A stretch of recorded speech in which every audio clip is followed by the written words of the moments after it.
কাচাকুচি হ্যালো বন্ধুরা, এইচডি লাইফে তোমাদের সবাইকে অনেক অনেক স্বাগত আর অনেক অনেক ভালোবাসা। কেমন আছো তোমরা সবাই? আশা করি ভালো আছো, আমিও ভালো আছি। তো দেখো, সকাল সকাল রান্না বসিয়ে দিয়েছি, কেননা আজকেও একটু চাপ আছে। তোমাদের আগের ভিডিওতে বলেছিলাম মাকে নিয়ে গেছিলাম নার্সিংহোমে, কিছুক্ষণের জন্য সেখানে এমার্জেন্সিতে ভর্তি করা হয়েছিল। তো বাড়িতে ফিরতে ফিরতে বিকেল 4টে বেজে গেছিলো। তারপর পুরো সন্ধেটাই ভালো ছিল। হঠাৎ করে আবার রাত্রে 10:30 নাগাদ আবার অসুস্থ হয়ে পড়ে। তারপর তক্ষুনি আমরা নিয়ে আবার যাই নার্সিংহোমে, আর একদিনের জন্য মাকে আবারও ভর্তি নিয়ে নেয়। আর কালকে মাকে নার্সিংহোমে ভর্তি করে আমরা সবাই বাড়ি ফিরেছি রাত 2টোর সময়। তো যাই হোক বন্ধুরা, আজকে সকাল সকাল ভাই চলে গেছে নার্সিংহোমে, আর আমি এদিকে রান্না বসিয়ে দিয়েছি তাড়াতাড়ি করে, কেননা আজকে আবার মায়ের ছুটি হবে। তো সেই জন্য রান্নাটা করে কাজকর্ম সেরে তারপর আমি বেরোবো, কেননা ছুটির দিনে একটুখানি সময় লাগে বাড়ি ফিরতে। তো যাই হোক বন্ধুরা, তাড়াহুড়ো রান্না করে বেরোতে হবে, সেই জন্য বেশি কিছু করব না, একটু ডাল করব আর একটু এঁচোড়ের তরকারি করে নেব।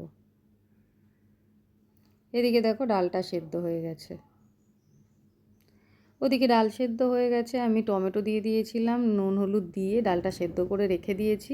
এদিকে এঁচোড়ের তরকারি বসিয়েছি। এঁচোড়ের তরকারিটা হয়ে গেলে এটা নামিয়ে এই কড়াইতে ডালটা ফোড়ন দিয়ে নেব।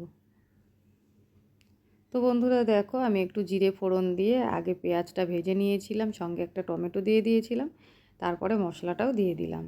মশলা তো এঁচোড়ের তরকারি তোমরা জানোই সব কিছুই কী দিতে হয়।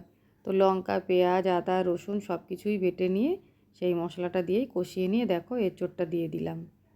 আজকে এঁচোড় আর আলু একসঙ্গেই সেদ্ধ বসিয়ে দিয়েছিলাম, কেননা সময় কম, তাড়াহুড়ো করে রান্না করতে হবে।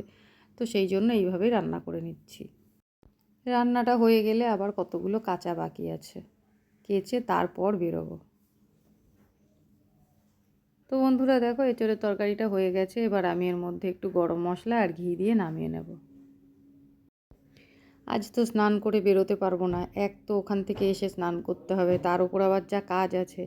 এখন যদি সব সেরে স্নান করে খেয়ে দিয়ে বেরোতে যাই, তাহলে আবার আমার অনেকটা দেরি হয়ে যাবে। তো বন্ধুরা দেখো, গরম মশলা দিয়ে দিয়েছি, এবার ঘিটা দিয়ে দিলাম। রেডি আমার এঁচোড়ের তরকারি। এদিকে রান্না হতে হতে তোমাদের দাদা ভাইও বাড়ি চলে এসছে, ওর স্নানও হয়ে গেছে। তো বন্ধুরা দেখো, এঁচোড়ের তরকারিটা হয়ে গেছে, এখন তোমাদের দাদা ভাইকে খেতে দেবো। আর এখন কাঁচাটুকু বাকি আছে, কাচাকুচি করে তারপর আমি বেরোবো। তো বন্ধুরা দেখো, আমি বেরিয়ে পড়েছি। সকাল থেকে সব কাজকর্ম সেরে রান্না বান্না করে তারপর কতগুলো কাচলাম, সব কাচাকুচি সেরে তারপর বেরোলাম। জামা কাপড়গুলো মেলে এখন প্রায় 1:30 বাজতে চললো। বাড়ি থেকে বেরিয়ে তারপর টোটো করে দেখো আমি চলে এসেছি, পৌঁছে গেছি নার্সিংহোমে। সকাল থেকে কাজ করতে করতে আর নিজের দিকে তাকানোর সময় হয়নি, দেখো যেমন অবস্থাতে ছিলাম সেইভাবেই বেরিয়ে চলে এসেছি। দুপুরবেলায় বাড়ি থেকে বেরিয়ে এলাম, সব কাজই হয়ে গেছে, কিন্তু খাওয়ার সময়টা আর পাইনি। আর ভাই তো সেই সকাল থেকেই এখানে পড়ে আছে, ভাইয়েরও খাওয়া হয়নি, তাই দুজনে মিলে চলে এলাম একটু চায়ের দোকানে চা খেতে। তো বন্ধুরা দেখো, চলে এসেছি মাকে নিয়ে বাড়িতে, আর এখন বাজে প্রায় 4:45। বাড়িতে ঢুকতে ঢুকতে প্রায় 4:30 বেজে গেছিলো, আর এসেই একবারে আমি স্নান করতে ঢুকে গেছিলাম। যাওয়ার সময় তো অনেকগুলো কেচে রেখে গেছি, আর বাকি যেগুলো ছিল সেগুলোই দেখো এখন ধুয়ে দিলাম। দিয়ে তারপরে দেখো এগুলো এখন মেলে দিয়ে তারপর নিচে যাব, তারপরে গিয়ে কিছু খাবো। তারপর ছেলেটাকেও খাওয়াতে হবে, কেননা দেখো ছেলেটা তো আমি না খাইয়ে দিলে খায় না। আর আজকে আমি বেরিয়ে গেছি নার্সিংহোমে, গিয়ে এতক্ষণ ছিলাম, ও কিন্তু দুপুরের খাওয়াটা খায়নি। মানে আমি বাড়িতে না থাকলে ও না খেয়ে থাকে। তো যাই হোক বন্ধুরা, এখন নিচে যাব, গিয়ে ওকেও খাওয়াবো, নিজেও খাবো। আর সকালে কতগুলো জামা কাপড় আমি কেচে রেখেছিলাম, সেগুলো তো শুকিয়ে গেছে, তুলে রেখেছি, সেগুলো এখন নিচে গিয়ে গুছাতে হবে। তো বন্ধুরা, জামা কাপড় কাচাটা বড় ব্যাপার না, ধোয়াটাও বড় ব্যাপার না, আবার মেলতেও কিন্তু অসুবিধা লাগে না। কিন্তু এই কাঁচা জামা কাপড় শুকিয়ে গেলে গুছাতে কিন্তু আমার খুব বিরক্ত লাগে। তোমাদের কি ভালো লাগে অবশ্যই কিন্তু কমেন্ট করে জানিও। দেখো বন্ধুরা, কতগুলো কেচেছি সকালবেলা।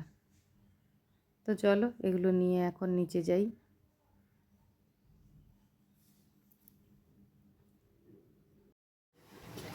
বন্ধুরা দেখো, সেই ছাদ থেকে এসে জামা কাপড়গুলো রেখে দিয়ে খেয়ে নিয়েছিলাম। খেয়ে তারপর একটু রেস্ট নিতে না নিতে দেখো রাতের রান্না করতে চলে এসেছি রান্নাঘরে। আর এসেই আগে রুটিটা করে নিয়েছি, আর রুটি দিয়ে খাওয়ার জন্য দেখো এখানে মটরশুঁটি দিয়ে আলু দিয়ে একটা তরকারি করছি। আর সেরকম কিছু রাতে করব না, এই দিয়ে রাতে রুটি খাওয়া হবে। আজকে আর ভাতের ঝামেলা করিনি। রান্নাটা তো হয়ে গেল, এবার গ্যাসটা পরিষ্কার করে নেব। কেননা যেদিন আমি রুটি বানাই দিনের বেলায় হয়তো রান্নার পর গ্যাসটা পরিষ্কার করে রাখলে রাতে ভাত হলে অসুবিধা হয় না, কিন্তু রুটি বানালেই গ্যাস ট্যাসগুলো খুব নোংরা হয়। রুটিটা আগে বানিয়ে নিয়েছি, তরকারিটা এখনও বসানো আছে, আর একটু হবে, ততক্ষণে আমি পাশ দিয়ে গ্যাস ট্যাসগুলো পরিষ্কার করে নিচ্ছি, তরকারিটা নামিয়ে নিলেই হয়ে যাবে। তো চলো বন্ধুরা, আমার আজকের ভিডিওটা এই পর্যন্তই। তোমাদের কেমন লাগলো অবশ্যই কিন্তু কমেন্ট করে জানিও। আর যদি চ্যানেলে নতুন হয়ে থাকো চ্যানেলটাকে সাবস্ক্রাইব করে আমার পাশে থেকো। চলে আসবো আবার কোনো নতুন ভিডিও নিয়ে, ততক্ষণের জন্য তোমরা খুব ভালো থেকো, সুস্থ থেকো। আজকের মতন এই পর্যন্তই। টাটা বন্ধুরা।